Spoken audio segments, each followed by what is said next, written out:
आज श्री वृंदावन दास ठाकुर जी का आविर्भाव दिवस है। तो जो वृंदावन दास ठाकुर थे श्री नित्यानंद प्रभु जी के शिष्य हैं और नित्यानंद प्रभु के बहुत प्रिय हैं, और उन्होंने अपने गुरु नित्यानंद प्रभु के लिए सिर्फ नित्यानंद अष्टकम लिखा। उनके गुणगान में 8 श्लोक लिखे, तो उनका आज हम उच्चारण करेंगे।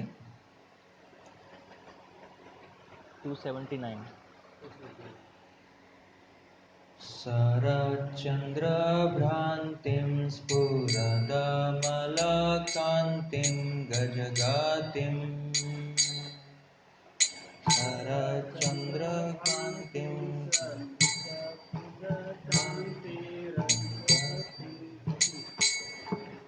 हरिप्रेमोन्मातं धृतपरमसत्तं स्मितमुखम्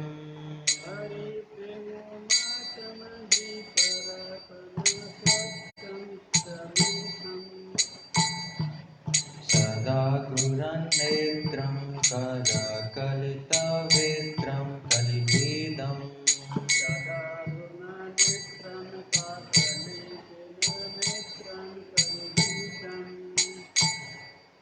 भजे नित्यानन्दं भजन तारुकान्दं निरवादी भजे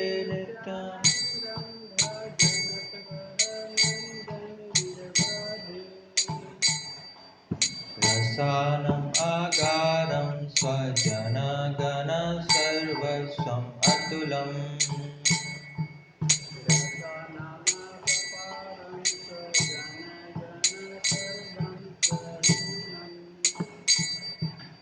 तदीयैकप्राणप्रमितवसुधा जनवपतिम्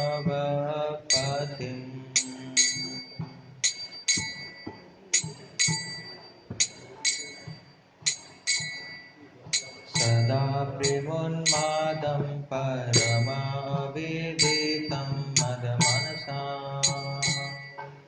सदा प्रेमोन्मादं परमविदितं मदमनसा भजे नित्यानन्दं भजन तारुकन्दं निरवादी भजे नित्यानन्दं भजन तारुकन्दं निरवादी सचिसुनुप्रेष्ठां निखिलजगदीष्टां सुखमाया कलोमज्जीवोद्धरण करणोद्दां करुणा हरेराख्यानाद्वा भवजलधि गर्भोन्नतिहारा भजे नित्यानन्दं भजन तारुकिन्दं निरवादी अये भ्रातॄणां कलिकलुषीणां किं नु भविता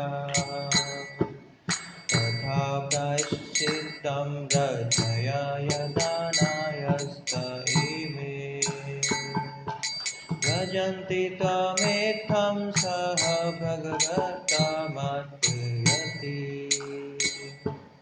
भजे नित्यानन्दं भजन तरुकिन्दं निरवधि यथेष्टाण्डभ्रातो करो हरिहरि त्वां नाम असिना ततो वा संसारं बोधितरन यो मयि लागे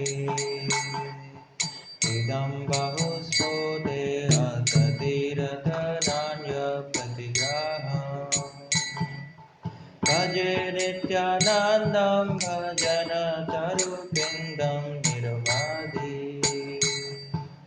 बलसंसारभो निधिहरण कुमुदो अहो सतां श्रेयसेनो नान्ति कुमुदो बन्धुं समुदिता फलश्रेणी स्फुर्जित तिमिरहरसुर्भव आहा भजे नित्यानन्दं भजन तरुकिन्दं निरवादी अतन्तं गायन्तं हरिम् अनुव भजन्तं पश्यन्तं समपि नादयन्तं जनगणा प्रकुर्वन्तं शान्तं सकरुणाजगन्तं प्रकलाना भजे नित्यानन्दं भजन तरुकन्दं निरवादि सुविविरमं भूतकर सरसिराजं कोमलतरा नीतो वक्तालोकचलिता परमानन्द हृदयम् ब्रह्मन्तं माधुर्येर अहमाद्यन्तं पुरजाना भजे नित्यानन्दं भजन तरुकन्दं नव रसानं आधारं रसिकवरसं वैष्णवधानम् रसगरं सारं पतिततटितारं समसात करं नित्यानन्दष्टकम् इदमपूर्वपदतीय तदाङ्घ्रिद्वदम्बुजं श्रुतो नितरं तस्य हृदये हरे कृष्णा कृष्ण कृष्ण हरे हरे हरे राम राम राम हरे हरे।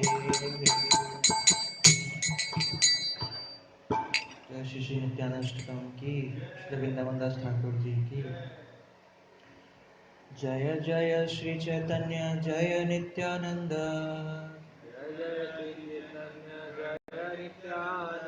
जय द्वैत चंद्र जय गौर भक्त वृंद जय जय श्री चैतन्य जय नित्यानंद जय द्वैत चंद्र जय गौर भक्त वृंद ओम अज्ञानतिमिरान्धस्य ज्ञानञ्जनशलाकया चक्षुरुन्मिलितं येन तस्मै श्रीगुरवे नमः। श्रीचैतन्यमनोभीष्टं स्थापितं येन भूतले स्वयं रूप कदा मह्यं ददाति स्वपदान्तिकं। वन्देऽहं श्रीगुरौ श्रीयुतपदकमलं श्रीगुरुन् वैष्णवांश्च श्रीरूपं साग्रजातं घनरघुनाथान्वितं तं सजीवं साद्वैतं सावधूतं परिजनसहितं कृष्णचैतन्यदेवं श्रीराधा कृष्णपादान् सहगणललिता श्रीविशाखान्वितांश्च। हे कृष्ण करुणा सिन्धो दीनबन्धु जगत्पते गोपेश गोपिका कान्त राधाकान्त नमस्तुते। तप्त कांचन गौरांगी राधे वृंदावनेश्वरी विश्वभानुसुते देवी प्रणमामि हरिप्रिये। वाञ्छाकल्पतरुभ्यश्च कृपा सिन्धुभ्यैव च पतितानां पावनेभ्यो वैष्णवेभ्यो नमो नमः। जय श्री कृष्ण चैतन्य प्रभु नित्यानंद श्री अद्वैत गदाधर शिवासादि गौर भक्तवृंद। हरे कृष्णा कृष्णा कृष्णा हरे हरे हरे राम राम राम हरे हरे। नमो विष्णुपादाय कृष्णपृष्ठाय भूतले श्रीमते भक्तिवेदांत नमस्ते सरस्वती देवे गौरवाणी प्रचारिणे निर्विशेष शून्यवादी पाश्चात्य देशतारिणे।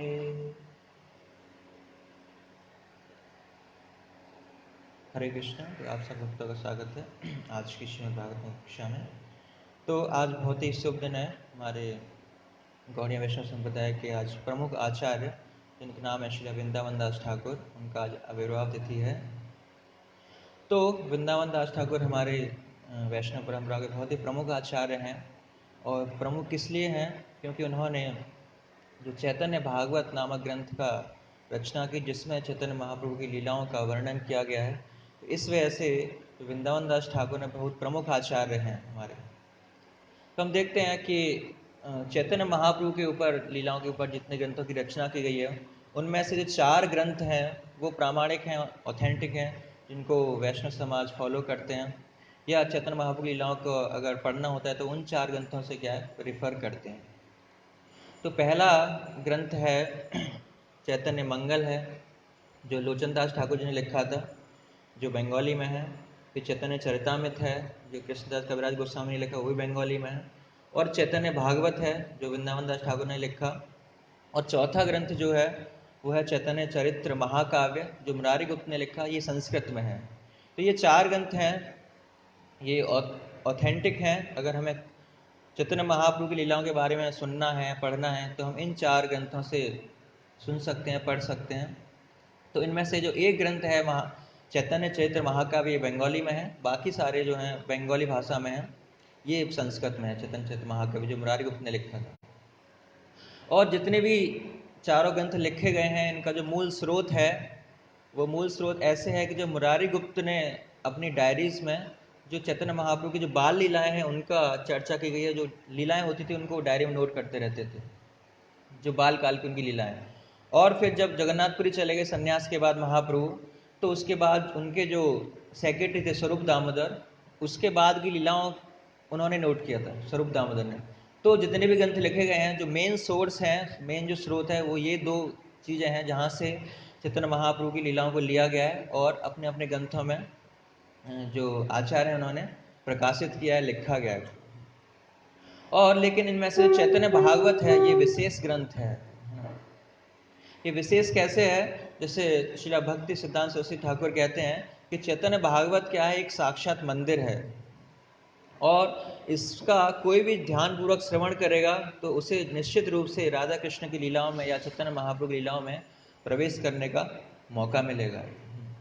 और इसी वजह से देखते हैं कि चैतन्य भागवत इतना प्रसिद्ध है। श्री श्री राधा जगन्नाथ बलदेव सुधा महारानी की, श्री गौनिताई की, लक्ष्मी नरसिंह भगवान की। तो अगर जैसे साक्षात मंदिर भक्तचंद महाराज कह रहे हैं, और ये इतना फेमस है बंगाल में कि जैसे हम नॉर्थ इंडिया में देखते हैं कि हर घर में क्या है, श्रीमद् भागवतम पाया जाता है। हर घर में श्रीमद् भागवतम की कॉपी पाई जाती है और लोग उसकी वर्शिप करते हैं, कुछ लोग पढ़ते भी हैं। इसी तरह से बंगाल में क्या है, हर घर में आपको चैतन्य भागवत मिलेगा, हर घर में चैतन्य भागवत की कॉपी रहती है। और ये बहुत ही सरल है। और जो चैतन्य भागवत की रचना की इसलिए वृंदावन दास ठाकुर ने बहुत ही सरल भाषा में की है, कि जो बहुत ही सरल व्यक्ति है, जो इतना पढ़ा लिखा नहीं है, वो भी इसको क्या है बहुत ही सरलतापूर्वक इसको अध्ययन कर सकता है और इसको समझ सकता है। इसी वजह से इसमें सारी उन्होंने पूरी स्टोरी फॉर्म में, कहानी रूप में दिया है। चैतन्य महाप्रभु की अलग अलग कहानियों की चर्चा की गई है, इसमें ज़्यादा सिद्धांत इसमें नहीं दिया गया है। जबकि हम चैतन्य चरितामृत में देखते हैं कि सिद्धांत भी है उसके साथ, कहानियों के साथ साथ। लेकिन चैतन्य भागवत इसी वजह से कि लोकल एक पब्लिक तक पहुंच सके और लोग इसको समझ सकें, इसी वजह से क्या है, चैतन्य भागवत क्या है, हर घर में उसकी कॉपी पाई जाती है, स्पेशली बंगाल में। और जो वृंदावन दास ठाकुर ने 31 साल खाली, जब 1538 में जब वो 31 साल के हुए, तो उन्होंने चैतन्य भागवत की रचना फिनिश कर दी थी, उसको प्रकाशित कर दिया था। उनका जो डेट ऑफ बर्थ है 1507 में उनको प्रकट हुए थे, और 1538 में लगभग 31 साल की उम्र में उन्होंने क्या है, चैतन्य भागवत की रचना कर दी थी। और कृष्णदास कविराज गोस्वामी कहते हैं, चैतन्य लीला रव्यास दास वृंदावन, मधुर करिया लीला करेला रचन। कि जो वेद व्यास हैं उन्होंने क्या, श्रीमद् भागवतम में कृष्ण भगवान की लीलाओं की चर्चा की गई है। तो ये जो वृंदावन दास क्या है, ये वेद व्यास से बिल्कुल नॉन डिफरेंट है, ये उसी के ही अवतार हैं। और जैसे वेद व्यास ने क्या है, श्रीमद् भागवतम की रचना की जो कृष्ण की लीलाओं की चर्चा करती है, इसी तरह से वृंदावन दास ठाकुर ने क्या, चैतन्य भागवत की रचना की है, जो चैतन्य महाप्रभु की लीलाओं के बारे में चर्चा करती है। और ये लीलाएं क्या हैं, मधुर करिया लीला करेला रचन, कि लीलाएं क्या है, बहुत मधुर है और क्या है, अमृतपूर्ण है। क्यों मधुर है? कि लोकल एक साधारण मनुष्य भी क्या है, इसको बहुत रेलिस करता है, उसको बहुत मधुर लगते हैं। सारी सरल भाषा में, ज़्यादा कठिन भाषा का प्रयोग नहीं किया गया, इसी वजह से क्या है, मधुर है। और स्पेशली जो वृंदावन दास ठाकुर ने चैतन्य भागवत में जो बाल्यकाल की लीलाएं हैं उनका बहुत विस्तृत रूप से चर्चा की गई है उनकी। और जब चैतन्य भागवत उन्होंने लिखा तो उसका पुराना नाम चैतन्य मंगल था। इसी वजह से कृष्णदास कविराज गोस्वामी जब चैतन्य चैतामृत में उसका नाम चैतन्य मंगल बोलते हैं। लेकिन बाद में लोचन दास ठाकुर ने भी ग्रंथ लिखा जिसका नाम चैतन्य मंगल रखा। तो फिर जो चैतन्य मंगल था वृंदावन ठाकुर वाला, उसका नाम उसने चेंज करके चैतन्य भागवत कर दिया है। और ये जो वृंदावन दास ठाकुर थे कौन थे कृष्ण लीला में, तो गौर गणोदेश दीपिका है उसके 109वें श्लोक में कवि कर्णपूर्ण बताते हैं कि वेद व्यासो स एवासिद दासो वृंदावनोधुना सखा यद कुसुमा पीड कर्यातस्तम समाविशत। कि वेदव्यास जो वृंदावन दास ठाकुर हैं, वेदव्यास जो अगले चैतन्य महाप्रभु लीला में आते हैं किस रूप में आते हैं, वृंदावन दास ठाकुर के रूप में आते हैं। और दूसरा रूप क्या है उनका, जो कृष्ण के सखा है कुसुमा पीड़ नामक सखा, वो भी उनमें क्या है एंटर करते हैं। तो ये क्या है कंबाइंड फॉर्म है वेदव्यास का और जो कुसुमा पीड़ सखा है उनका है। और जो इनकी माता हैं, तो जो वृंदावन दास ठाकुर हैं, जैसे हम देखते हैं कि कोई भी अगर इंसान है तो जो अपना जो पैतृक वंश है, जो फादर का जो वंश है उससे जाना जाता है कि मेरे फादर ये हैं, मेरे बाबा वो थे। लेकिन जो वृंदावन दास ठाकुर हैं वो प्रसिद्ध हैं किस वजह से, अपनी माता के पक्ष से, कि माता को जो फैमिली है उस फैमिली के हिसाब से वो बहुत ही फेमस हैं। तो वो नारायणी माता जो हैं उनके पुत्र हैं। जो नारायणी माता हैं वो जो श्रीवास पंडित हैं उनके बड़े भाई नलिन पंडित उनकी पुत्री थी। और जो नारायणी माता हैं इनको बहुत ही स्पेशल, बहुत ही विशेष कृपा मिली थी किसकी, चैतन्य महाप्रभु की। और इसी वजह से स्वयं वृंदावन दास ठाकुर क्या है नारायणी माता के गर्भ से क्या है पुत्र के रूप में प्रकट होते हैं, इसी कृपा के कारण है। और ये नारायणी माता कौन है, तो इनका भी जो गौर गणोदेश दीपिका में वर्णन है कि अम्बेक्या स्वायासिम नामना शीलक्लिम्बिका कृष्णोच्चिष्टम प्रभुज्याना सेयम नारायणी माता। कि जो कृष्ण की क्या है यशोदा माता तो थी, उनके अलावा एक धात्री थी जिनका नाम अंबिका था, जो कृष्ण की सेवा करती थी धात्री के रूप में। तो अंबिका की एक बहन थी क्लिम्बिका, वो भी कृष्ण की सेवा करती थी। और जो क्लिम्बिका थी वो कृष्ण का जो उच्चिष्ट है उसको रोज खाती थी। कृष्ण का महाप्रसाद है, रोज खाने का मौका मिलता था क्लिम्बिका को। तो वही क्लिम्बिका अगले जो चैतन्य महाप्रभु की लीलाओं में प्रकट होती हैं, किस नाम से,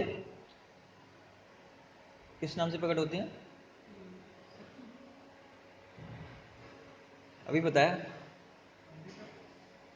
क्लिम्बिका चैतन्य महाप्रभु के नारायणी। तो नारायणी माता को अवसर मिला क्या है, जो क्लिम्बिका थी जो कृष्ण का उच्चिष्ट पा रही वहां पे पिछले कृष्ण की लीला में, उन्हीं को मौका मिला फिर से चैतन्य महाप्रभु की लीला में क्या है फिर से उन्हें चैतन्य महाप्रभु का उच्चिष्ट प्राप्त करने का मौका मिल रहा है। और बहुत ही सौभाग्यशाली है कि उनके गर्भ से स्वयं वृंदावन दास ठाकुर जी प्रकट होते हैं। तो यहाँ पे पिछले जन्म में क्या उन्हें कृष्ण का उच्चिष्ट प्राप्त हो रहा था और यहाँ पे चैतन्य महाप्रभु का उच्चिष्ट प्राप्त हो रहा है। तो जो नारायणी माता है, जो वृंदावन ठाकुर की मदर हैं, वो दो कारणों से फेमस हैं। पहले तो वो वृंदावन ठाकुर की मदर हैं, उनकी माता हैं, इस वजह से फेमस है। और दूसरा इस वजह से फेमस है कि नारायणी देवी जो हैं केवल 4 वर्ष की अवस्था में, जब वो बच्ची थी छोटी सी, तो उन्हें चैतन्य महाप्रभु का बहुत विशेष कृपा मिली। और उस कृपा की वजह से क्या उन्हें चैतन्य महाप्रभु ने कृष्ण प्रेम प्रदान किया है। तो इस वजह से क्या है वो बहुत ही प्रसिद्ध है नारायणी माता जो है।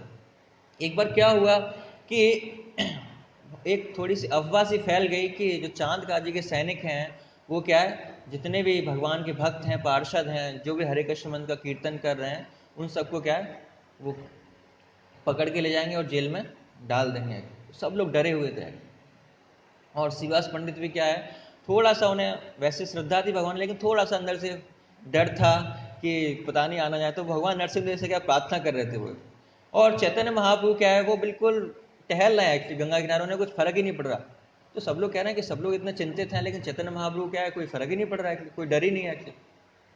और चैतन्य महाप्रभु जो गंगा किनारे ऐसे टहल रहे थे, उन्होंने देखा आसपास क्या गाय हैं, बैल हैं। तो जब ऐसा दृश्य देखा तो उन्होंने अपना जो कृष्ण का रूप है वो याद आ गया उनको।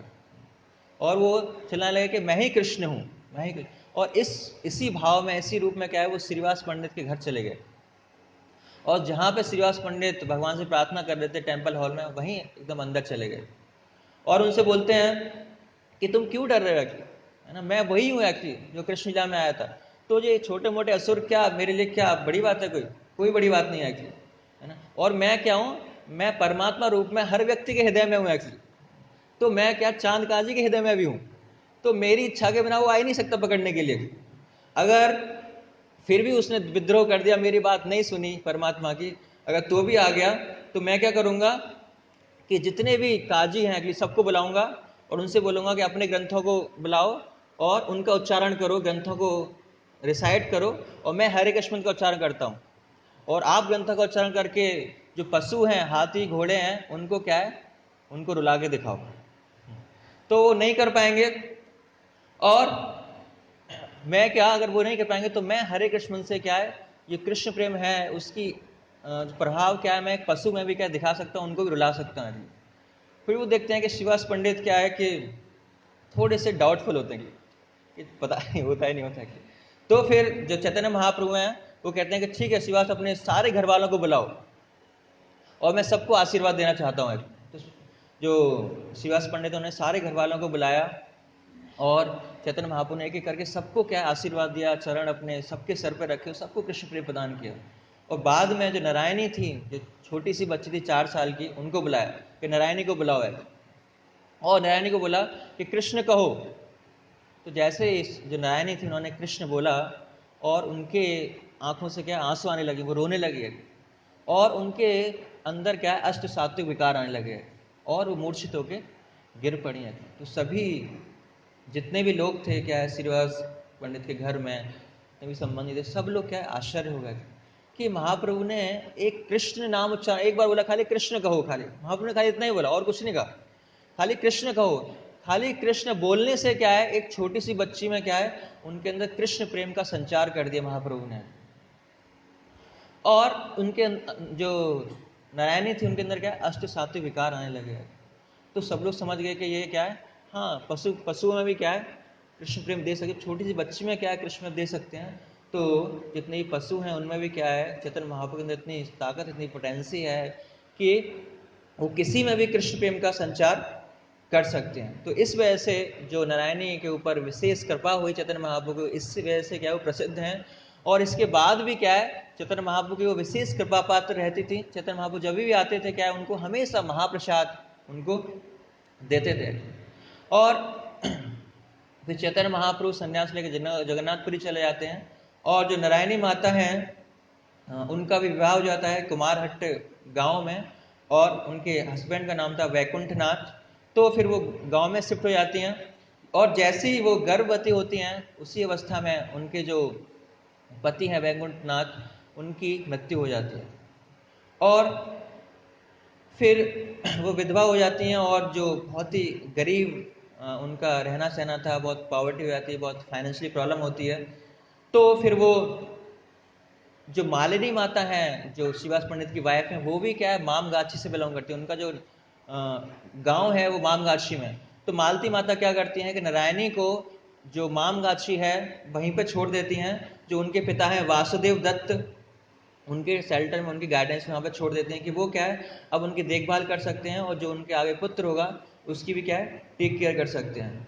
और जो वासुदेव दत्त हैं वे क्या है चैतन्य महाप्रभु के बहुत अनंत भक्त हैं, अनंत पार्षद हैं। चैतन्य महाप्रभु 3 बार अलग अलग स्थानों पे क्या है उनका ग्लोरिफिकेशन करते हैं और बोलते हैं कि वासुदेव दत्त क्या है मुझे बिलोंग करता है, मेरा वासुदेव दत्त है एक्चुअली, और I am only Vasudeva Datta's man, कि मैं वासुदेव दत्त का मैन हूँ, आदमी हूँ, और मेरा जो शरीर है वो केवल वासुदेव दत्त को प्रसन्न करने के लिए बना है। तो अलग अलग स्थानों पर चैतन्य चरितामृत में क्या है वासुदेव दत्त को ग्लोरीफाई करते हैं। इन्हीं वासुदेव दत्त के शेल्टर में क्या है जो मालती माता है नारायणी माता को छोड़ती हैं, और इन्हीं के शेल्टर में जो वृंदावन दास ठाकुर हैं उनका आगे शिक्षा होती है। और फिर कुछ दिनों बाद उनके घर में उनका जन्म होता है। कुछ लोग कहते हैं एक उनका जन्म जो मामगाछी है वासुदेव के घर पे नहीं हुआ था, उनका जन्म वहीं कुमार हट जो गांव है वहां पे हुआ था। बट भक्ति विनोद ठाकुर कहते हैं कि इनका जन्म, जो भक्तिचंद महाराज भी वो भी अपने भाषण में कहते हैं इनका जन्म कहाँ पे हुआ था, मामगाछी में ही हुआ था। और जब वृंदावन दास ठाकुर 4 साल के थे तब महाप्रभु ने संन्यास लिया था। और उसके बाद उसी घर में जो वृंदावन दास ठाकुर ने पले बड़े, और जब महाप्रभु इस जगत से डिसअपियर हो गए तो उनकी जो आयु थी वो 20 वर्ष की थी। और 16 वर्ष की अवस्था में वृंदावन ठाकुर ने जो नित्यानंद प्रभु हैं उनसे दीक्षा ली। ऐसा कहा जाता है कि नित्यानंद प्रभु के वो अंतिम शिष्य थे जो वृंदावन दास ठाकुर थे। और जब नित्यानंद प्रभु के साथ वो प्रचार करने लगे, एक देनौर गांव है बर्धमान डिस्ट्रिक्ट में, वहाँ प्रचार करने लगे। और अंतिम समय तक जो नित्यानंद प्रभु ने उनको बोला कि वहीं पे रहना है आपको और क्या प्रचार करना है। वृंदावन दास ठाकुर ने पर्सनली चैतन्य महाप्रभु को कभी नहीं देखा था और वहीं पे प्रचार करते गए लास्ट तक उसी गांव में। और जब हमने सुना है कि जो पहला गौर पूर्णिमा फेस्टिवल नरोत्तम दास ठाकुर ने ऑर्गेनाइज किया था खेतुरी ग्राम में, तो उसमें भी वो जाना माता के साथ गए थे और उस फेस्टिवल में पार्टिसिपेट किया था उन्होंने। और जो वृंदावन दास ठाकुर के जो वर्शिपेबल डिटीज हैं श्री गौर नेताई, वो अभी भी जो देनौर गांव है वहाँ पे है नवद्वीप में। तो ये कुछ संक्षेप में था वृंदावन दास ठाकुर के बारे में। और वृंदावन दास ठाकुर कैसे जो पतित आत्माएं हैं उन पर कैसे अपनी कृपा प्रदान करते हैं, तो उसके लिए एक संदर्भ में वो चैतन्य भागवत में एक वर्णन आता है कि वो कहते हैं कि एते प्रतिहारे ओ जय पापी इंदा हरे तबे लाथी मारो तार सिरे ऊपरे। कि जो वृंदावन दास ठाकुर क्या करें, even after being told how objectionable it is if someone still blaspheme the Vaishnavas, कि मैंने इतना गुणगान किया है नित्यानंद प्रभु का और वैष्णवों का, इसके बावजूद भी अगर कोई भी वैष्णवों की या नित्यानंद प्रभु की निंदा करता है तो क्या है, उसे मैं क्या है लात मारूंगा। तो कभी कभी लगता है कि पता नहीं इतने कठोर वचन जो इतना मतलब इतना स्ट्रिक्टली क्रिटिसाइज कर रहे हैं आचार्य, मतलब इतने सुपीरियर पोजीशन पे है वृंदावन दास ठाकुर, अपने ग्रंथ के अंदर ऐसी बात लिख रहे हैं। ठीक है किसी ने अपराध किया लेकिन ऐसा थोड़ी मतलब उसकी लात मारेंगे।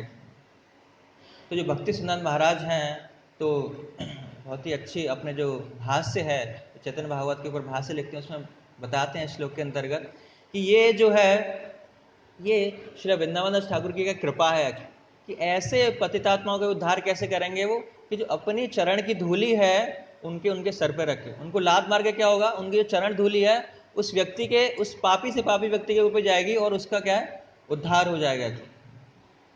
तो ये क्या है, ये कृपा है एक्चुअली एक तरह से। तो जो अपराध कर रहा है बिल्कुल सिंफुल पर्सन है, पापमय व्यक्ति है, उसका भी क्या है वृंदावन दास ठाकुर लात मार के क्या है उद्धार करना चाहते हैं। उसका क्या है, उसको कृष्ण प्रेम मिल जाएगा। लेकिन दूर से देखने में लगता है कि ये क्या है कि लात मार रहे हैं कि पता नहीं, इतना लोग क्या क्रिटिसाइज भी करते हैं वृंदावन ठाकुर, ऐसा क्यों लिखा है कि भक्ति सिद्धांत महाराज क्या इसको एक्सप्लेन करते हैं कि ऐसा नहीं है, कि वो भी उनके क्या है कृपा है। तो ऐसे हम देखते हैं हमारे वैष्णव समाज में भी जो शुद्ध भक्त हैं या वैष्णव हैं किसी को डांट भी रहे हैं तो वो क्या है, वो कृपा है एक्चुअली। तो एक होता है कंस्ट्रक्टिव क्रिटिसिज्म, कि अगर कोई क्रिटिसाइज किसी को कर भी रहे हैं उसका मतलब क्या है, उसके भले के लिए, फायदे के लिए क्रिटिसाइज कर। जैसे कभी कभी वैष्णव क्या दूसरे को डांटते हैं लेकिन उसके क्या है भले के लिए डांटते हैं। जैसे प्रभुपाद के पास टाइम देखते हैं, प्रभुपाद कभी कभी क्या है बहुत ज़्यादा गुस्सा होते थे और अपने शिष्यों को बहुत डांटते थे, बहुत सारे ऐसी लीलाएं हैं, बहुत सारे डांटते, लेकिन अंदर से जो उनका हृदय क्या था बहुत ही कोमल था। और उनके जो डांटते भी थे क्या थे, भक्तों के भले के लिए डांटते थे। जो भक्त होते हैं उनका जो हृदय होता है वो सागर की तरह होता है। सागर क्या होता है, ऊपर से लहरें क्या उठती रहती हैं, बहुत भयानक दिखाई देता है। ऊपर से जब डांट रहे हैं भक्त क्या बहुत भयानक दिखाई दे रहा है, लेकिन अंदर से क्या है बहुत ही शांत है। जब वृंदावन का मंदिर बन रहा था तो प्रभुपाद को सूचना मिली क्या है कि वृंदावन ओपनिंग हो रही है टेम्पल, तो प्रभुपाद आ गए और वहाँ पर जाके देखा उन्होंने जो भक्ति सिद्धांत महाराज के डिसेबलेंस डे पे उसकी ओपनिंग होने वाली थी फरवरी में। तो उन्होंने देखा कि अभी तक बनाया नहीं है मंदिर। तो वहाँ पे क्या सुरभि महाराज थे, उनको बहुत डांटा है, बाहर डांटा, फिर अंदर आए दोबारा डांटा। उन्होंने कम से कम 3-4 बार प्रभुपाद से मिले, 3-4 बार तक उन्होंने डांटते रहे सुरभि महाराज के। और फिर प्रभुपाद थोड़े शांत हुए, कह रहे ठीक है अब कब तक बनाओगे मंदिर? तो मैंने ठीक है रामनवमी तक बनाएंगे मंदिर।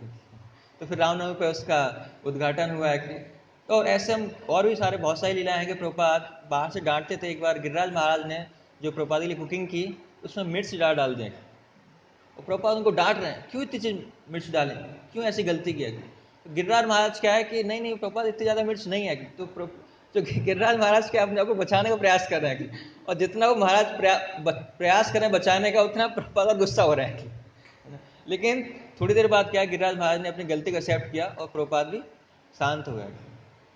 तो हम देखते हैं कि ऐसे भक्त अगर हमें डांटते भी हैं तो क्या है, हमारे ऊपर कृपा ही करते हैं। और अगर ऐसे भक्त क्या किसी को प्रेज कर रहे हैं, किसी की प्रशंसा कर रहे हैं, तो वो भी कृपा है, लेकिन क्या है वो सकपट कृपा है।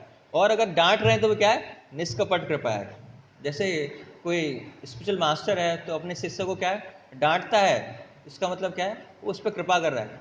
अगर नहीं डांट रहा तो क्या है, कुछ लोग क्या है डांट सहन नहीं कर पाते, तो क्या है जो दीक्षा गुरु वो क्या है अप्रिशिएट करते हैं उनको, तो वो क्या है सकपट कृपा है। तो इस तरह हम देखते हैं कि हमें भी अगर वैष्णव की डांट सुनने को मिलती है तो उसको हमें सहन करने का प्रयास करना चाहिए जहाँ तक पॉसिबल है, क्योंकि वो कृपा ही है एक्चुअली। एक लेक्चर में मोहन बताते हैं कि अगर अगर जो भक्त है वो ईर्ष्यावश भी डांट रहा है एक्चुअली, तो भी उसको सह लो कोई दिक्कत नहीं है। अगर कृपावश, अगर समझाने के लिए भले के लिए नहीं डांट रहा, ईर्ष्यावश भी डांट रहा है तो भी उसको सह लो कोई दिक्कत नहीं है। अगर भक्तों की डांटों को नहीं सहेंगे तो हमें क्या है जो माया की डांट है हमें उसको सहना पड़ेगा। तो इससे अच्छा है कि जो ईर्ष्यावश डांट रहा है उसको भी सह लो तो भी अच्छा है। तो जो वृंदावन दास ठाकुर हैं तो ऐसा कटु वचनों का प्रयोग करने के बावजूद भी जो उनकी आंतरिक इच्छा है, जो अंदर का भाव क्या है कि वो उसके माध्यम से भी क्या है भक्तों को क्या है कृपा प्रदान करना चाहते हैं। जो पापी हैं, जो बहुत ही पतित हैं एक्चुअली, जो इतना अपराध कर रहे हैं, जो निंदा कर रहे हैं भक्तों की, उसके लिए भी क्या है वो लात मार के उनका क्या है उद्धार करना चाहते हैं। अपने जो चरण कमल है उनकी धूली पद धूली देके उनका उद्धार करना चाहते हैं। और जो वृंदावन ठाकुर थे 80 साल तक करीब यहाँ पे रहे, 1589 तक, 1507 में उनका प्रकट हुए थे, 1589 तक उन्होंने यहाँ पर लीलाएं की। और जो कृष्णदास कविराज गोस्वामी हैं जो चैतन्य चरितामृत ग्रंथ में कई स्थानों पर वृंदावन दास ठाकुर का वर्णन करते हैं और उनको ग्लोरीफाई करते हैं, उनका गुणगान करते हैं। तो हम देखते हैं कि अगर मान लो कोई गणित पढ़ाता है और तो दूसरा एक मैथमेटिक्स का टीचर जिसको कोई नॉलेज नहीं है, गणित का कोई ज्ञान नहीं है, तो वो अगर किसी को ग्लोरीफाई करता है जिसको कोई ज्ञान नहीं गणित का कि आप इतना अच्छा गणित पढ़ाते हो ये करते हो, तो उसकी कोई वैल्यू नहीं है। लेकिन अगर वही मैथमेटिक्स में जिसने पीएचडी की है, बहुत माहिर है, स्कॉलर है, प्रोफेसर है, वो किसी टीचर का गुणगान करता है तो क्या उसकी बहुत वैल्यू है। तो ऐसे ही यहाँ पे क्या कृष्णदास कविराज गोस्वामी शुद्ध भक्त हैं एक्चुअली, उन्होंने भी क्या है चैतन्य चरितामृत ग्रंथ का रचना की है, वो क्या है वृंदावन ठाकुर को ग्लोरीफाई कर रहे हैं। तो कितना सीरियस है कि जैसे हम देखते हैं कि जब गोपाल कृष्ण गोस्वामी महाराज की व्यास पूजा होती है एक्चुअली, तो बहुत सारे भक्त ग्लोरीफाई करते हैं, तो लोग इतना ध्यान नहीं देते एक्चुअली, ठीक है सब बोल ही रहे हैं एक्चुअली। लेकिन जैसे ही कोई जो महाराज के गुरु भाई जो प्रॉपर डिसाइपल को ग्लोरीफाई करता है या बहुत सीनियर डिवोटी ग्लोरीफाई करता है, तो हम मतलब हमारा जो इंटेंशन है, जो हमारी तीव्रता है सुनने की, वो बढ़ जाती है अचानक। आप सबका अनुभव, मेरा तो है, पता नहीं आप लोगों का है कि नहीं, बट ऐसा हो जब कोई सीनियर डिवोटी ऐसे ग्लोरीफाई करते हैं तो क्या है हमारी जो तीव्रता है सुनने के, बहुत ध्यानपूर्वक सुनते हैं कि वो भक्त क्या कह रहे हैं। तो हमें लगता है कि वो तो बिल्कुल जेन्युइनली और अच्छा ग्लोरीफिकेशन करेंगे। तो ऐसे यहाँ पे कृष्णदास कविराज गोस्वामी चैतन्य में कई स्थानों पे क्या है जो वृंदावन दास ठाकुर है उनको ग्लोरीफाई करते हैं। तो उनमें से कुछ प्यारों में हम जो वृंदावन दास ठाकुर का ग्लोरिफिकेशन किया है, तो उनमें से हम कुछ चर्चा करने का प्रयास करेंगे। तो इसमें से पहले जो आदि लीला के 8वें अध्याय में उनका ग्लोरिफिकेशन करते हैं, जो कृष्णदास कविराज गोस्वामी वो कहते हैं 33 श्लोक में, ओरे मूढ़ लोक शुभ चैतन्य मंगल, चैतन्य महिमा ते जाने वे सकल। तो कहते हैं अरे मूर्खो जरा श्री चैतन्य मंगल तो पढ़ो, इस ग्रंथ को पढ़कर तुम श्री चैतन्य महाप्रभु की सारी महिमा को समझ सकते हो। तो ये चैतन्य मंगल है, ये इसका नाम बाद में चैतन्य भागवत पड़ा, ये चैतन्य भागवत की ही बारे में कृष्णदास कविराज गोस्वामी यहाँ पे कह रहे हैं। और वो कह रहे हैं कि क्या करो आप चैतन्य मंगल पढ़ो, वो खुद अपना ग्रंथ लिख रहे हैं, है ना। तो लेकिन अपने ग्रंथ की तारीफ नहीं कर रहे, वो किस ग्रंथ की तारीफ कर रहे हैं? जो वृंदावन दास ठाकुर ने चैतन्य भागवत लिखा है उसकी तारीफ कर रहे हैं, उसकी कह रहे हैं कि आप उसको पढ़ो और इस ग्रंथ को पढ़कर तुम क्या है श्री चैतन्य महाप्रभु की सारी महिमाओं को क्या है अच्छी तरह से समझ सकते हो। और फिर कहते हैं आगे, कृष्ण लीला भागवते कहे वेद व्यास, चैतन्य लीला व्यास वृंदावन दास। कि जिस तरह व्यासदेव ने श्रीमद् भागवतम में कृष्ण की सारी लीलाओं को संकलन किया है, उसी तरह वृंदावन दास यहाँ पे क्या कर रहे हैं, चैतन्य महाप्रभु की सारी लीलाओं को क्या यहाँ पे वर्णन किया है। इसी वजह से क्या है, आपको जो चैतन्य मंगल है, चैतन्य भागवत है वृंदावन दास ठाकुर रचित, उसको क्या है आपका श्रवण करना चाहिए, उसको पढ़ना चाहिए। वृंदावन दास कैला चैतन्य मंगल, ब्राह्मण श्रवणो नासो सर्व अशुदण। कि ठाकुर वृंदावन दास ने श्री चैतन्य मंगल की रचना की, जिसके सुनने से सारे अमंगल नष्ट हो जाते हैं। तो जब पहले उसका नाम क्या चैतन्य मंगल रखा था, तो उसको श्रवण जितने भी अमंगल हैं वो सारे नष्ट हो जाएंगे और हमारा जीवन कैसा होगा, मंगलमय होगा। चैतन्य चैतन्य नेताई राते जानिए महिमा, याते जाने कृष्ण भक्ति सिद्धांते रसीमा। कि श्री चैतन्य मंगल पढ़कर मनुष्य श्री चैतन्य महाप्रभु तथा नित्यानंद प्रभु की सारी महिमाओं को सत्य को समझ सकता है और भगवान कृष्ण की भक्ति के चरम निष्कर्ष तक पहुंच सकता है। तो अगर चैतन्य मंगल को पढ़ेंगे तो क्या होगा, जितनी भी लीला है चैतन्य महाप्रभु की और नित्यानंद प्रभु की सारी महिमाओं को क्या है सत्य रूप से वो समझ सकता है। और उससे क्या होगा, अगर हम सत्य रूप से समझ जाएंगे तो हम भगवान कृष्ण की भक्ति का जो चरम है, जो लक्ष्य है, उसको क्या है हम प्राप्त कर सकते हैं। भागवते व्रत भक्ति सिद्धांते रसार, लिखित यादेन यहाँ जाने कलिया उद्धार।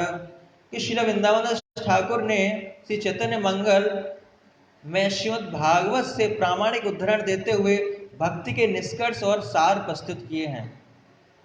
कि चैतन्य भागवत कैसे लिखा है उन्होंने, श्रीमद् भागवत से जो प्रामाणिक रेफरेंस दिया है और जो भक्ति का जो निष्कर्ष है और जो कंक्लूजन है, सार है, वो उसको क्या है वृंदावन दास ठाकुर ने अपने चैतन्य भागवत ग्रंथ में उसको प्रस्तुत किया है। चैतन्य मंगल सुबे यद पढ़ी पाषंडी भ्रवन, मोह महावैष्णव है तक्षण।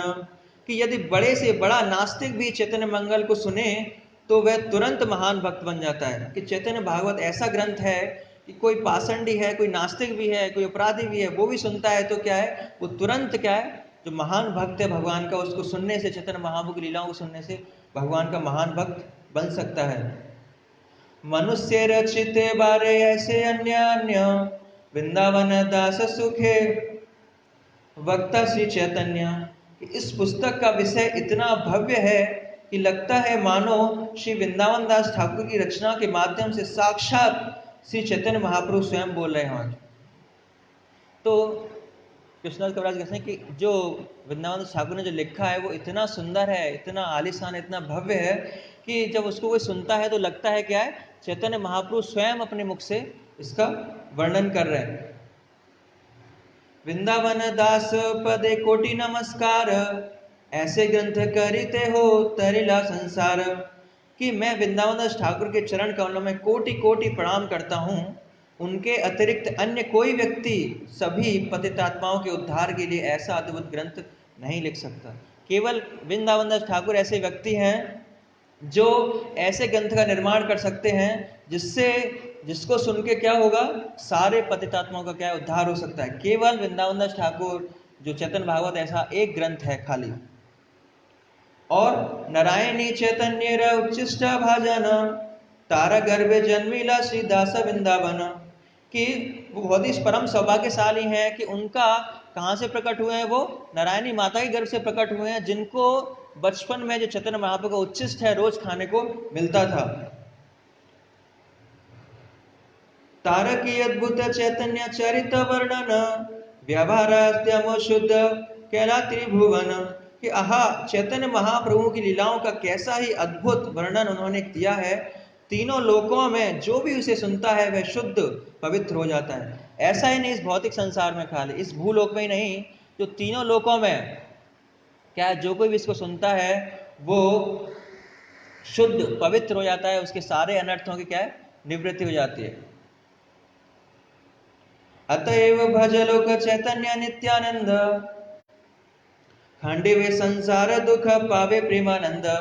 कि हर एक से मेरा आग्रह है कि चैतन्य महापुरुष तथा नित्यानंद प्रभु द्वारा दी गई भक्ति विधि को अपनाएं और इस तरह भौतिक संसार के दुखों से मुक्त होकर भगवान की प्रिय भक्ति प्राप्त करें। तो कृष्णदास कविराज यहाँ पे सबसे आग्रह कर रहे हैं कि क्या है, आप जो चैतन्य महाप्रभु नित्यानंद प्रभु ने जो भक्ति विधि दी है हमको उसे अपनाएं, और उसे अपना के क्या होगा, जो भी भौतिक संसार के दुख से क्या है मुक्त होकर जो हमारा लक्ष्य है भगवान की प्रिय भक्ति उसे हम प्राप्त करें। वृंदावन दास कैला चैतन्य मंगल, लाहाते चैतन्य लीला वर्णित सकल। श्रील वृंदावन दास ठाकुर ने चैतन्य मंगल लिखा है और इसमें चैतन्य महाप्रभु लीलाओं को पूरी तरह से विस्तार से वर्णन किया है। सूत्र करी सब लीला करिला ग्रंथन, पामे विस्तारे पलाहर केले विवरण। उन्होंने सर्वप्रथम संक्षेप में महाप्रभु की लीलाएं दी हैं और बाद में उनका विस्तार से वर्णन किया है। चैतन्य चंदेर लीला अन्य अपार, वर्णिते वर्णिते ग्रंथ इहल विस्तार। कि जब चैतन्य महाप्रभु लीलाओं का जो वृंदावन दास ठाकुर वर्णन कर रहे थे तो इतना अनंत रूप से करते चले गए और भूल गए कि जो ग्रंथ का साइज है वो क्या बहुत बड़ा हो चुका है। तो इसी वजह से जब उन्हें रियलाइज हुआ उस स्थान पे जाके उन्होंने जो चैतन्य भागवत का स्टॉप कर दिया और वहाँ पे उन लीलाओं का चर्चा ज़्यादा नहीं की। इसी वजह से हम देखते हैं कि चैतन्य भागवत में जो चैतन्य महाप्रभु की जो बाल लीलाओं का बहुत विस्तृत रूप से वर्णन किया है और जो अंत लीला है जगन्नाथपुर की लीला है वो बहुत ही कम रूप से उन्होंने वर्णन किया है। इसीलिए जो कृष्णदास कविराज गोस्वामी ने जो बाद की लीलाओं का क्या है विस्तृत रूप से वर्णन किया है। और दूसरा रीजन अगले श्लोक में बता रहे हैं कि क्यों कम हो पाया, कि विस्तार देखिया किछु संतोष हैला माना, मूल धृत करेल लीला न कैला वर्णन। कि उन्हें इतना विस्तार देखकर बाद में लगा कि उनमें से कुछ का वर्णन ठीक ठीक नहीं हो पाया है। नित्यानंद लीला वर्ण्य हैला आवेश, चैतन्य रसेस लीला रहिला अवशेष। कि जब वो नित्यानंद प्रभु की लीलाओं का वर्णन करने लगे तो इतना भाव में आ गए कि नित्यानंद प्रभु की लीलाओं का वर्णन करते ही चले गए और वो भूल गए कि चैतन्य महाप्रभु की लीलाओं भी बहुत सारी बची हुई हैं। लेकिन देखा कि अब तो बहुत बड़ा साइज हो गया, फिर उन्होंने कहा कि यहीं पे इसको छोड़ देना चाहिए। तो फिर उन्होंने उस ग्रंथ को वहीं पे समाप्त कर दिया। इसी वजह से जो चैतन्य महाप्रभु की जो आगे की लीलाएं हैं उनका इतना वर्णन नहीं करा और वहीं पे उन्होंने उसको विराम दिया। और मध्य लीला के पहले अध्याय के 13वें श्लोक में कृष्णदास कविराज गोस्वामी कहते हैं कि मैं जो ग्रंथ लिख रहा हूँ तो ये तो खाली उच्चिष्ट है, जो वृंदावन दास ठाकुर का जो उच्चिष्ट है मैं तो खाली उसको लिख रहा हूँ। और कह रहे हैं चैतन्य लीला व्यास दास वृंदावन, तार अज्ञाय करो तार उच्चिष्ट चर्षण। कि वास्तव में श्री चैतन्य महाप्रभु की लीलाओं के प्रामाणिक संकलन करता तो वृंदावन दास हैं जो व्यासदेव के अवतार हैं। उनकी आज्ञा से ही मैं उनके द्वारा छोड़े गए उच्चिष्ट को पुनः चबाने का प्रयास कर रहा हूँ। जो उन्होंने छोड़ा है मेरे लिए क्या है, मैं उसको चबाने का प्रयास कर रहा हूँ उनकी कृपा से आके। तो जो उन्होंने उच्चिष्ट छोड़ा है मैं उन्हीं को क्या है प्रयास कर रहा हूँ। और मध्य लीला के 4वें अध्याय में फिर से वर्णन करते हैं 5वें श्लोक में कि सहज विचित्र मधुर चैतन्य विस्तार, वृंदावन दास मुखे अमृते रसार।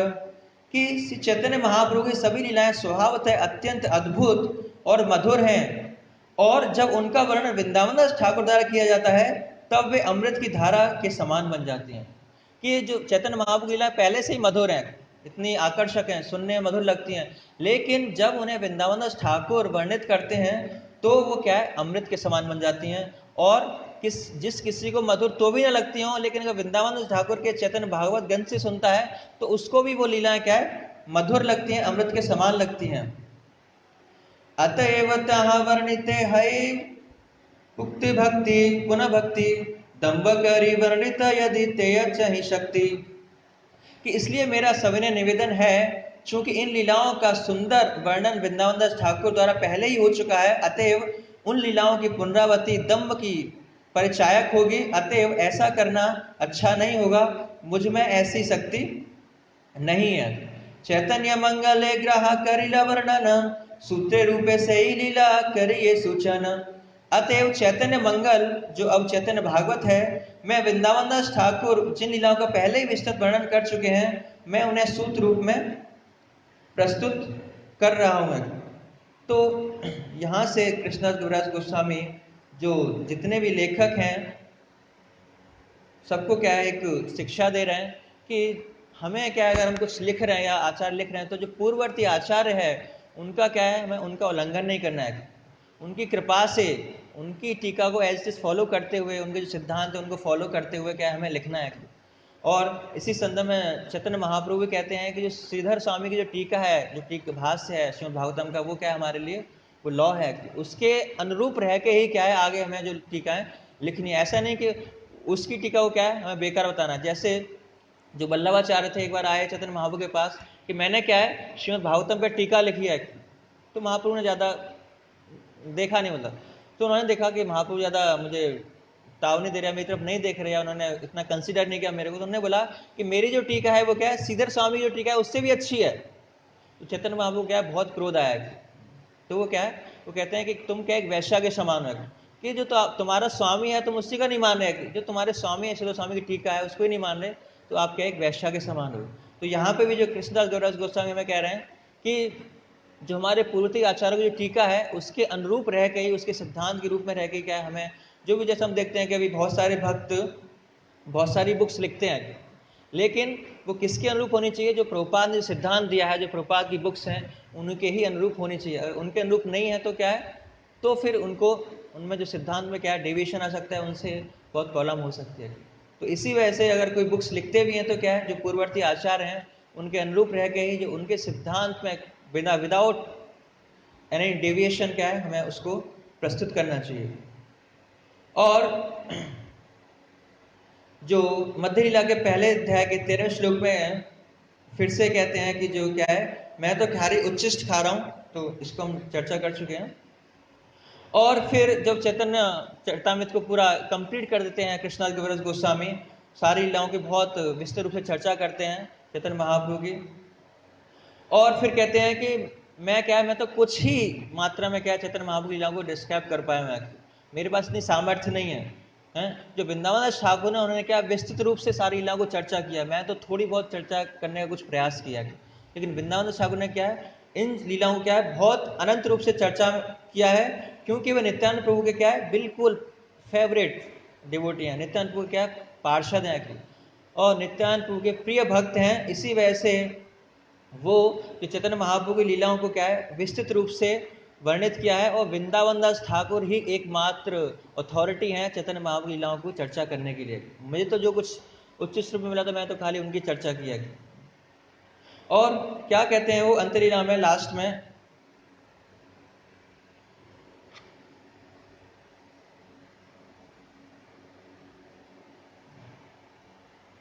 कि वो कहते हैं कि नित्यानंद कृपा पात्र वृंदावन दास चैतन्य लीलार ते हो हृदय आदि व्यास, कि वृंदावन दास ठाकुर जो नित्यानंद प्रभु के क्या है बहुत प्रिय भक्त हैं, अतएव वे श्री चैतन्य महाप्रभु की लीलाओं का वर्णन करने के आदि व्यासदेव हैं। तो क्योंकि वो नित्यानंद प्रभु के क्या है बहुत परम प्रिय हैं, तो वही केवल एकमात्र अथॉरिटी है क्या है चैतन्य महाप्रभु की लीलाओं को वर्णन करने के लिए। और फिर कहते हैं तार आगे ब्रह्म भी सब लीलाएं भंडार तथापि अंत्य वर्णीय छाति हले न आहार, यद्यपि वृंदावन दास ठाकुर के पास अपनी सीमाओं के अंतर्गत श्री चैतन्य महाप्रभु की लीलाओं का पूरा पूरा भंडार था, किंतु उन्होंने अधिकांश को छोड़कर केवल अल्पांश का ही वर्णन किया है। कि जो वृंदावन दास ठाकुर थे उनके पास चैतन्य महाप्रभु लीलाओं का बहुत अपार था, सागर के रूप में उनकी लीलाएं थी और वो कर भी सकते थे, लेकिन फिर भी उन्होंने क्या है बहुत ही उसमें से कुछ अंश मात्र में बहुत छोटे रूप में क्या है चैतन्य महाप्रभु की लीलाओं का वर्णन किया है। प्रे किंतु कर वर्णितु से सहस्रण करिया लिखे न पाली तब राखी या छे न लिखिया, कि मैंने जिस अंश का वर्णन किया है वह वृंदावन दास ठाकुर द्वारा छोड़ दिया गया था, किंतु उन्होंने इन लीलाओं का वर्णन न करने पर भी हमें एक सारांश प्रदान किया है। तो मैं तो खाली जो उन्होंने छोड़ दिया था, तो नहीं कहता, मैं तो खाली उनका ही वर्णन किया है। चैतन्य मंगल ते हो लिखिया छे स्थाने स्थाने, सेतु वचन सुनि से परम प्रमाणे, कि उन्होंने चैतन्य मंगल नामक अपनी पुस्तक में अनेक स्थलों पर इन लीलाओं का वर्णन किया है। मैं अपने पाठकों से अनुरोध करता हूं कि वे इस पुस्तक को सुने, क्योंकि वह सर्वश्रेष्ठ प्रमाण है। तो अंत में भी क्या है, शुरुआत से लेकर अंत तक हम देखते हैं कई जगह वृंदावन ठाकुर का जो चैतन्य भागवत ग्रंथ है उसका ग्लोरीफाई करते हैं कृष्णदास कविराज गोस्वामी। और लास्ट में भी यहाँ पे अंत में कह रहे हैं कि आप सब लोगों से रिक्वेस्ट है, आप भी क्या करो, जो वृंदावन दास ठाकुर का जो ग्रंथ है चैतन्य भागवत, आप भी उसी को ध्यान पूर्वक सुनो, उसी को पढ़ो, क्योंकि वो जो ग्रंथ है वो सारी समस्याओं को आपको मुक्ति दिला सकता है। वो चैतन्य महाप्रभु की लीलाओं को अच्छी तरह से समझा सकता है, और जो चैतन्य महाप्रभु की लीलाओं का जो रस है, जो अमृत रूप में क्या है, आप उसी ग्रंथ के माध्यम से ले सकते हो। तो इस तरह कृष्णदास कविराज गोस्वामी क्या है, बहुत जगह वृंदावन ठाकुर का ग्लोरिफिकेशन गुणगान करते हैं। तो आज बहुत ही शुभ दिन है कि आज वृंदावन दास ठाकुर जी का आविर्भाव तिथि है। तो आज हम भी वृंदावन दास ठाकुर से प्रार्थना कर सकते हैं कि जो जैसा वृंदावन दास ठाकुर का जो रुचि थी महाप्रभु की लीलाओं में, कि ऐसी रुचि हमारी भी लग पाए जो चैतन्य महाप्रभु नित्यानंद प्रभु की लीलाएं हैं। और जैसे हमारे महाप्रभु की लीला में रुचि होगी तो हम भी जो कृष्ण प्रेम के प्रति आसक्ति है, जो कृष्ण प्रेम है, जो हमारी भक्ति का लक्ष्य है, उसको क्या है हम प्राप्त कर पाएंगे। तो आप सब लोगों का बहुत बहुत धन्यवाद, आपने बहुत ही ध्यानपूर्वक सहा मेरे को अभी तक। हरे कृष्ण। यस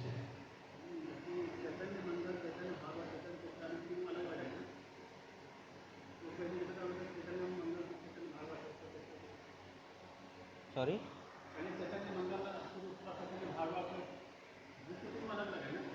तीनों अलग है। मैंने बताया था शुरुआत में, चैतन्य मंगल है वो लोचनदास ठाकुर ने लिखा है, और चैतन्य भागवत है वो वृंदावन दास ठाकुर ने लिखा है, चैतन्य चरितामृत है वो लोचनदास ठाकुर ने लिखा है। ये तीनों बंगाली भाषा में है। और एक और ग्रंथ है चैतन्य चरित्र महाकाव्य जो मुरारी गुप्त ने लिखा है, वो संस्कृत में है। ये 4 ग्रंथ हैं।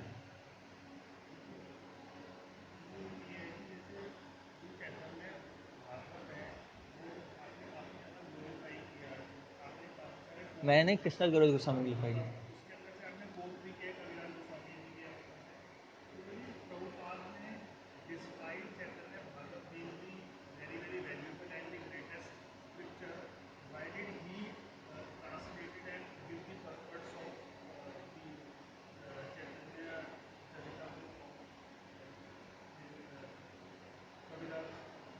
तो प्रभु जी का बहुत अच्छा प्रश्न है। प्रभु जी पूछ रहे हैं कि अगर चैतन्य भागवत इतना प्रमुख ग्रंथ है और सब लोग इतना ग्लोरिफिकेशन है, इतना सभी घरों में वो पाया जाता है, तो जब श्रील प्रभुपाद ने चैतन्य चरितामृत पर टीका क्यों लिखी, चैतन्य भागवत पर क्यों नहीं लिखी?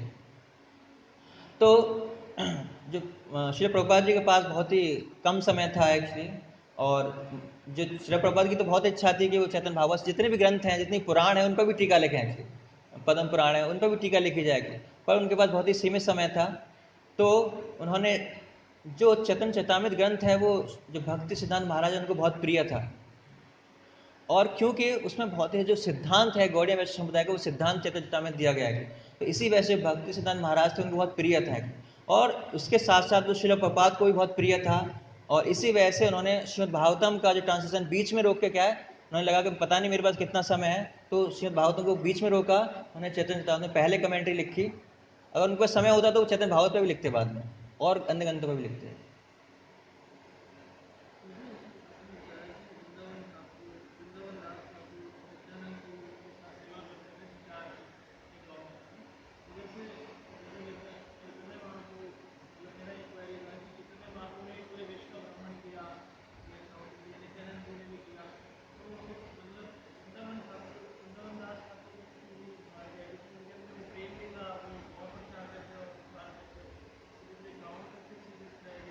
नहीं, ये जब नित्यानंद प्रभु उनको उस गांव में लेके गए, तो नित्यानंद प्रभु ने उनको आदेश दिया कि आपको यहीं प्रचार करना है। उनका आदेश का पालन क्यों नहीं? मैंने बताया था शायद, पता नहीं बोला नहीं था। नित्यानंद प्रभु ने आदेश दिया कि आपको यहीं प्रचार करना है, तो उनके आदेश का पालन कर रहे थे।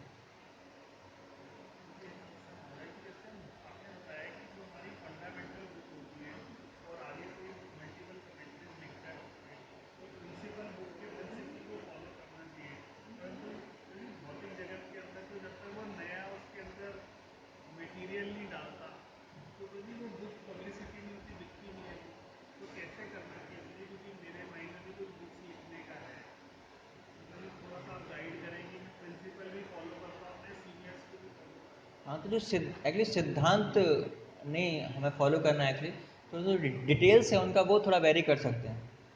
जैसे प्रभुपाद ने क्या किया कि जो लोकल जो हम हमारे लिए क्या है सरल भाषा में उनको प्रस्तुत किया, लेकिन सिद्धांत क्या है वो पूरा मैच करता है। लेकिन डिटेल में थोड़ा सा एग्जाम्पल देकर वो कैसे हम उसको प्रैक्टिकली अप्लाई कर सकते हैं उसको थोड़ा डिटेल में चेंज कर सकते हैं। लेकिन ऐसा ना सिद्धांत ही हम कृष्ण या किसी और को भगवान बना दें, वो सिद्धांत नहीं है। हरे कृष्ण। आप सब लोगों को बहुत बहुत धन्यवाद। जगत गुरु श्री प्रभुपाद की, श्री वृंदावन दास ठाकुर आविर्भाव तिथि महामहोत्सव